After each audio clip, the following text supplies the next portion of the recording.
Our next guest says investors should expand their portfolios beyond big tech and speculative assets. He's talking energy, utilities, and financials. Sounds reasonable. Aadil Zaman is partner at Wall Street Alliance Group.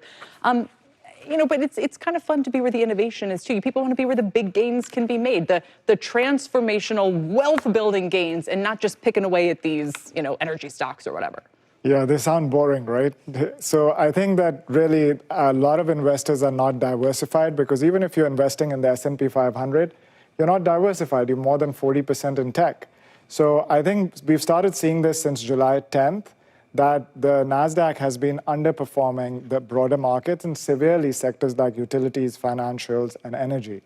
So I think investors should really focus right now in this environment to broaden their exposure into those sectors. Sure. If I am an indexer, and as you point out, if I do an S&P 500 fund, I'm 40% in technology. Should I do an equal weighted index as opposed to a cap weighted one? I think that would be a better approach, because if you're just putting all your money in the S&P 500, you're more than 40% in tech. And if the tech sector takes a pullback, you're very susceptible to major drawdowns.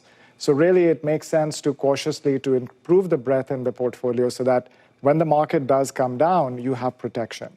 Should I, sticking with that theme, should I eschew an S&P 500 fund entirely and go for something like a Schwab 1000 or a Wilshire 2000 or something that's even broader and has some small caps? A lot of people are very critical of small caps. They don't think they're going to do anything. We keep hearing, the era of small caps is coming. Well, it's been coming for 30 years. It hasn't been here. What do you say to that? Well, what I would say is that I think that you could, we feel that the era has come for more active management. So you should look at some individual stocks to improve the risk-adjusted returns of your portfolio, and look at other areas of the market that are relatively undervalued. So for example, if you look at the banks, right, this sector is going to benefit from lower rates, more investment banking activity. And deregulation. Deregulation, steepening yield curve, so lending is going to be more profitable.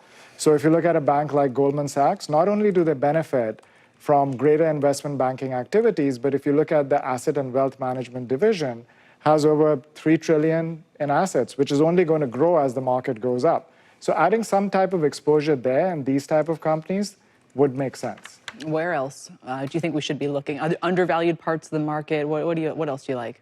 We do like utilities a lot. We've spoken about it on the show before.